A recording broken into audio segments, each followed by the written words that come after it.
Hello, this is Dev Diary number 4. I don't know if you watched the last one, but it's kind of ugly. But I think we're getting somewhere. Let me show you real quick. Kind of messed with a little of the physics, a little, how he feels. I kind of redid the level a little bit to kind of have a better feel overall. Um, but anyway, the result is there is actually a sweet spot. It's just a matter of finding it. Right? Not there. But the game is going to be hard, which is what we want.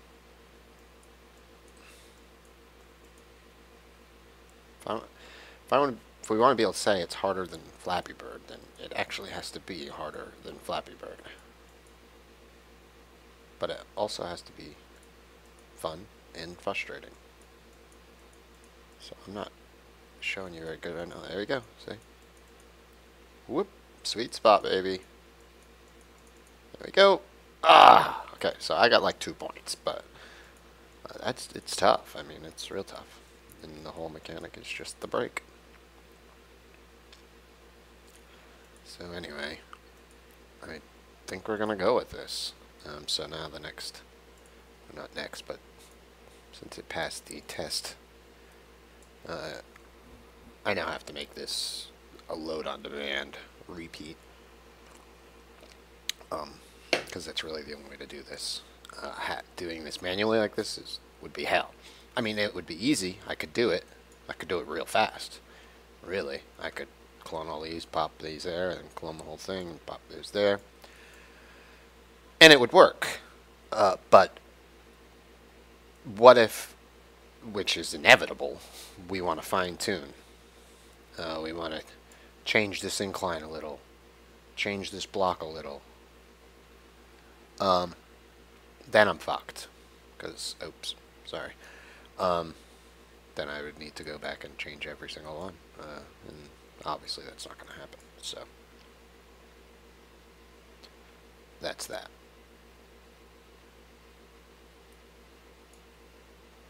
No, that's not even right.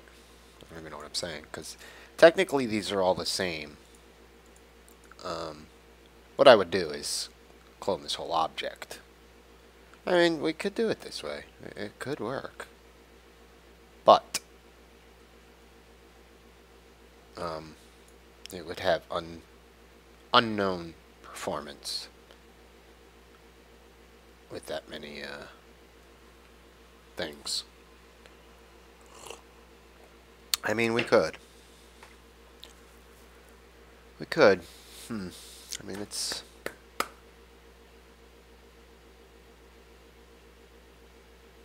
But it's not that hard to do it either, so let's just do it. So, I made this new class called Level Endless. So for that, I'm going to need public game object prefab. That's going to be the prefab that we're tiling. And then we're going to need a public vector2 offset from last. So that's going to be the x and y increment from the previous one. And then we want a public vector2 start, which is going to be the start xy of where we're starting these things. And then that's a start. So then on update, we also want the player. So I'm going to come back to one of my other scripts here. Those are actually on the player, but we need the player. So we're going to make a public game object player, because I need to know where the player is. So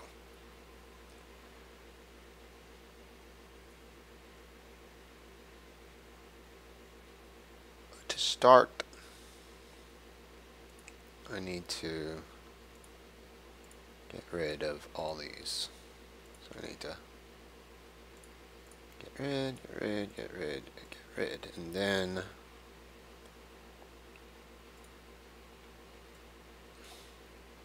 I need to say rename this to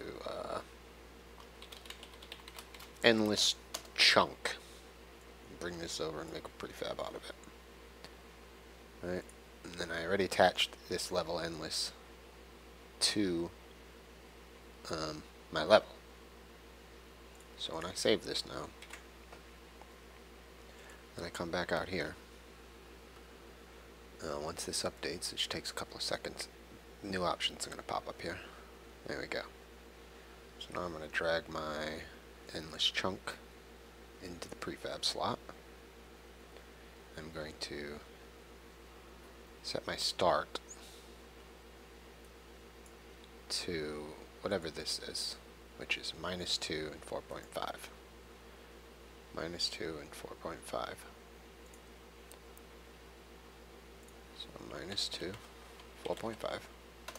And then the offset, which I already wrote down before, is 19 and -16. So, I mean, I'm just setting this up now. And then lastly, I need the player. A copy of the player. But the player is created at runtime as well. So it's not as easy as just, I can't just drag this here. I can, but it won't work. Because this isn't actually the fill that gets used. This is just my one I keep in the scene, so when I have to change something on him, and then I just apply it to his prefab over here. But this fill is never actually used once the game begins. It's never used, period. None of this stuff is. This level, that's why I hide it before I start the level, because it's not the actual one that's used. So now we're going to be not only instantating the level, we're going to be instantating the endless chunk over and over. Sorry, that's just how it works. So to get the player, now I'll go over to say one of my other controls,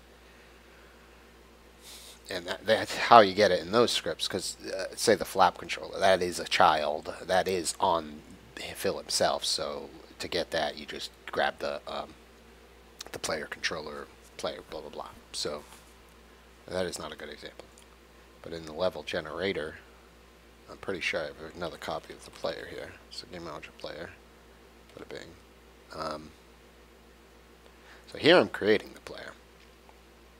So really I can just get the player is always going to be on the level. So I could just do one of these in the start. I can go player equals level generator instance player. And that's it. Now I've got a copy of the player here locally in this script. It's a big thing with Unity is you need to do the references all the time. Okay, so now that I have the player, I can say, you know what else I need here? Which can be a private, but offset.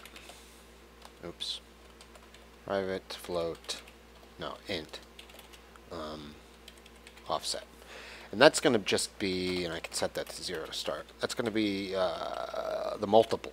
Okay, the first prefab you flap down, 0. Then you realize it's time to make another. Now you use 1. So that's going to be the multiple that I multiply the offset. Really, this shouldn't be offset from last. It should just be offset. So this should just be like count or something.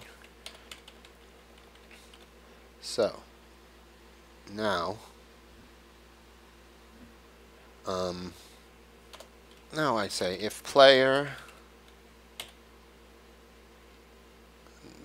this is not going to work right away, trust me. Like, you kind of have to build up to these things. Sorry. I mean, first of all, you need basically 2 to start, right? So at start, I'm going to say, so I'm going to come here and just kind of grab some code, because Um,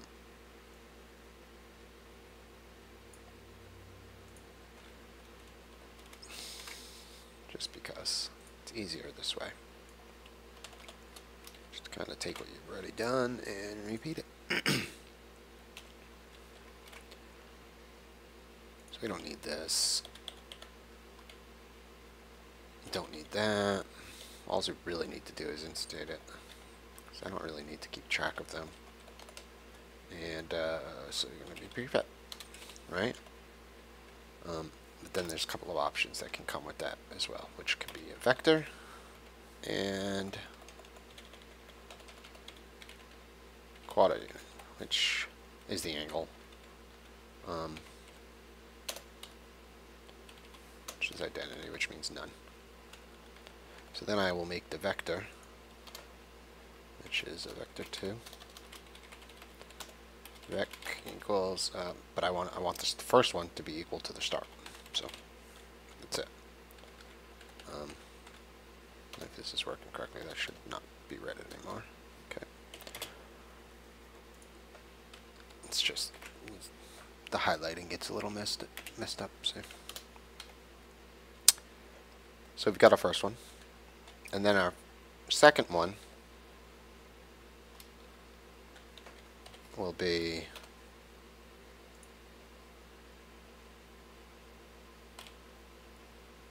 equal start plus offset. I'm pretty sure you can add vectors together like this, but I'm not sure. So what's up? Before we go any further, let's test this crap out. I'm gonna now hide the endless chunk in the level, and then I'm gonna hide the level. Oh, then I'm gonna apply, and then hide it. So now that script should create 2 chunks right off the bat, but I'm only seeing 1 chunk. And okay, there is 2 endless chunks, but it didn't add the vectors together. And the other problem is they're not a child of the level either, which is just an extra step that I forgot, which means I need game objects chunk equals, and then chunk, think about this, transform parent equals transform. And then I will do that again here.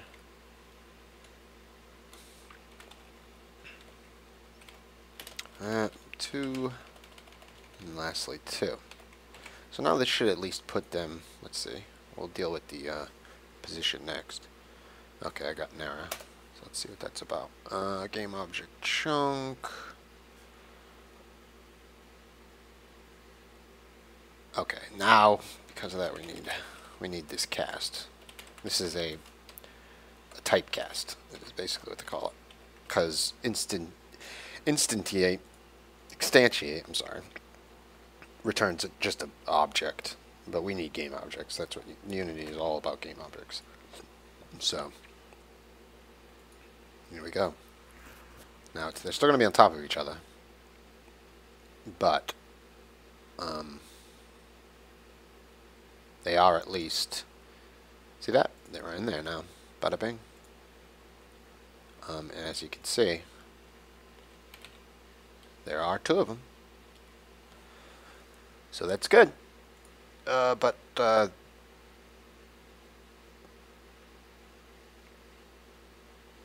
I'm not sure why that didn't work.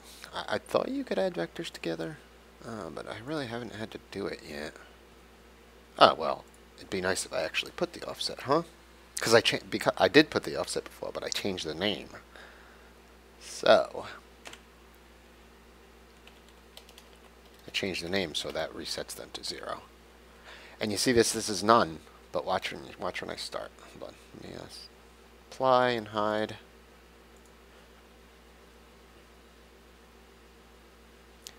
Okay, now I go to my level thing, and I go that. See, fill gas, the clone. It gets the right one. It's perfect. And this isn't, it did work, but this is off. I guess my numbers were off here. Let's just fix this in real time so I know. 12. Okay, it's not that. I'm sorry, it's this. So this is actually going to be 19. I know already. Oh, no, 18.5. Okay, so we need one and a half more, basically. So we go back level, show, and 20.5. I don't know why that was. Okay, 20.5 and 16, huh? Alright, let's just leave it like this for now. Save scene. Even though we don't need to. Apply. And let's go.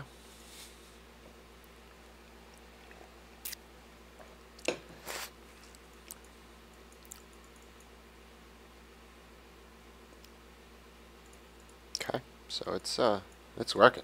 That is. Okay. Now we're good. I mean, we're on our way. So that's just what happens at start. Creates the first two. Now,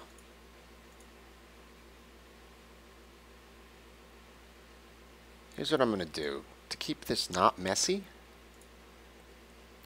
Because I could say, oh, if the player's position is greater, X is greater than this, or Y is greater than that. But, that's messy. It's just messy. Oops, wrong level. So I'm going to go back to this chunk, and I'm going to actually use one of our things that I already have made here, which is my boundaries. And I'll take one of these pit boundaries, one that I'm not going to be using, like this one, and I'm going to add a tag and call it chunk line. And this is what they do in most games. That's why they call them chunk lines in like our massive multiplayer RPGs. You know, oh, I hit a chunk line. Well, that's the line, and that tells the system to create more in front of you, so you don't just walk out into nothingness. And it has to be further enough ahead so you can't see that there's nothing there. So I create chunk line. And I go back to pit and God damn it. Go back to pit and assign chunk line. I guess, yeah, it's okay that it's on boundaries because it is still a boundary. Now I want to bring this right here. Right here. Because the only reason why I need to load another chunk is if you're actually going to make it.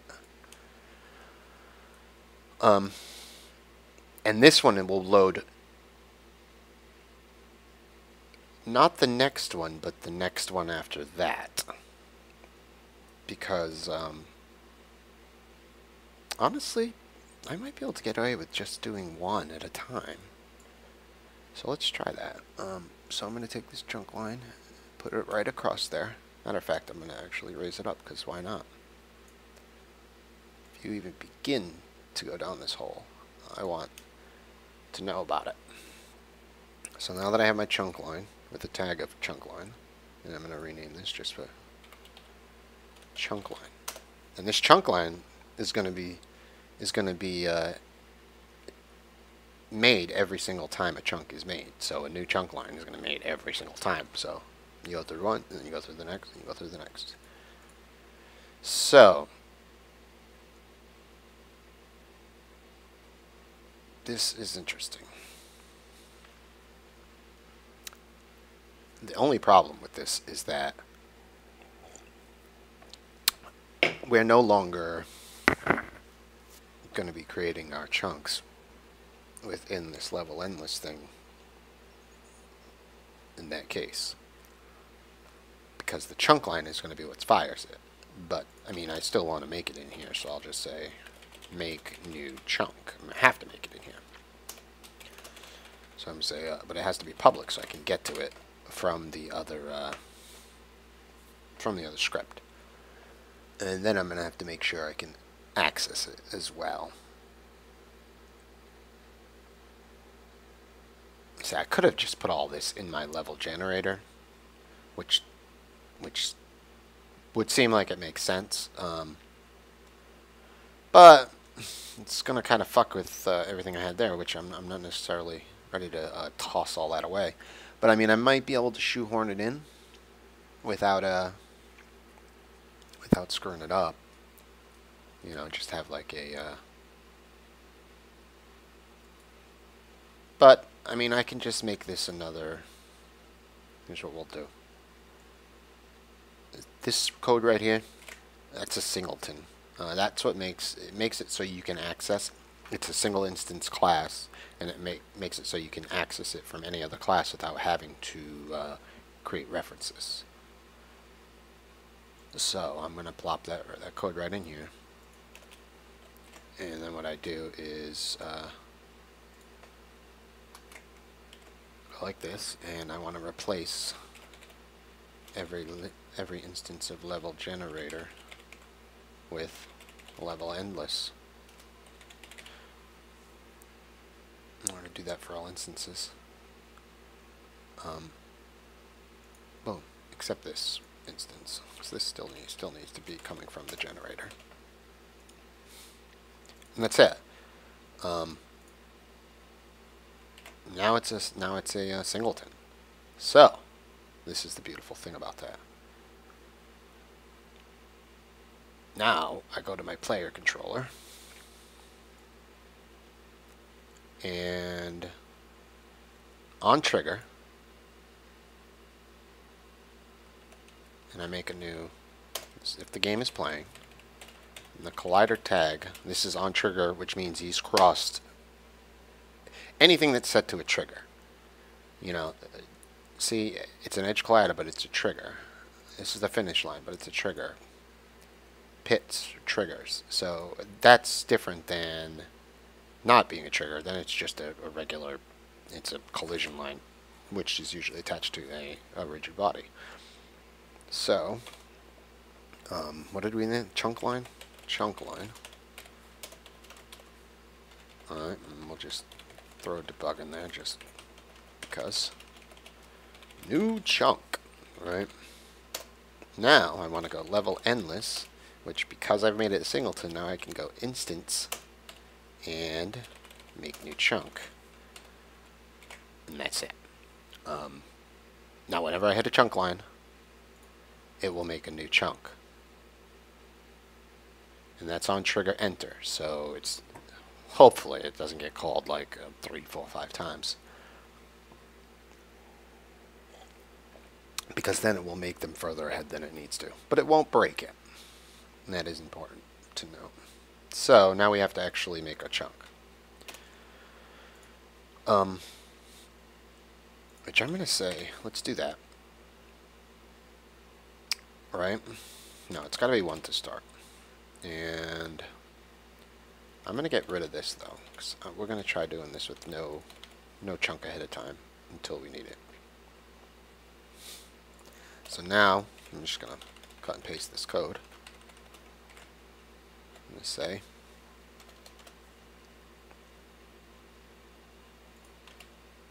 vec plus offset times count. Now, I don't know if this will work either. And then I just increment count. So I'm not, I mean, I've been working with vectors and all that stuff a lot, but I'm not sure you can just multiply a whole vector by a number and it will multiply like that. I might have to break it down and multiply the x and the y. So this is what this is. Say the offset's 1010 and the count is 2, so then the offset's going to be 2020. So it's essentially going to make them like that, repeating. So there's only one more thing left to do here, is try this. So I'm going to hide our endless code and apply this to our level and hide that, and then go. Go, go, go. Alright, so there's only one chunk. let's see what happens. Nothing! Perfect. Nothing happened.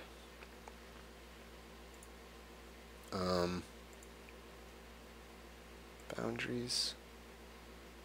Oh. I don't think I ever... Okay. I didn't save... See, I didn't save my endless chunk. What I mean by save is apply it to its prefab, because now this is a prefab just like anything else. So you have to... endless chunk, see? And if I go into this endless chunk... The boundaries that you can't see it in the actual prefab, but anyway, I didn't update it, so that line wasn't even there. So there we go. Apply again. Bye bye. Now it might work.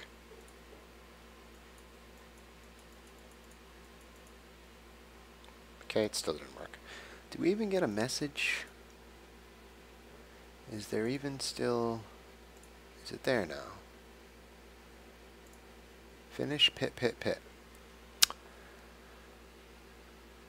Alright. It's not there. I think here's the problem. I'm working on this endless chunk within the level. So whenever I hit the supply, I think it's saving the level and not the pit. So here's what we're going to do. I think we need to drag this out. Continue. Because we don't really need that to be in the level anymore. So we're going to save this, apply, hide the level, and then we're going to update the endless chunk, which has the chunk line. Okay. And, see, now I've lost this, so I'm going to say endless chunk just in case something messes up here old.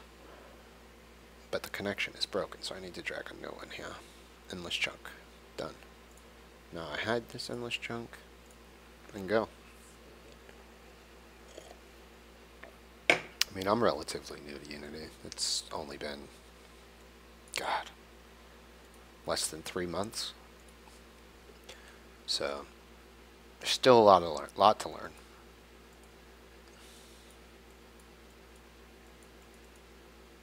Still didn't fucking work.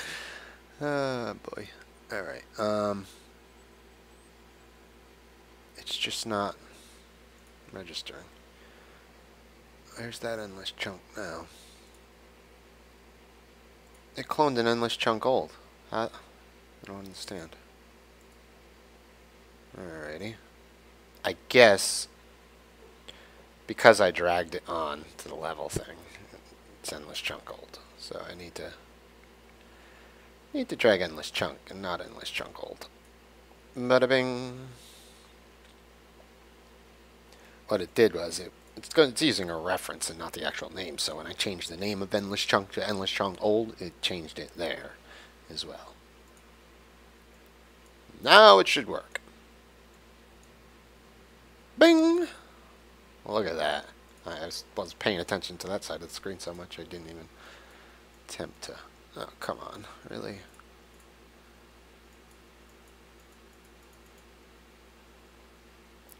And it makes it just in time. It's nice.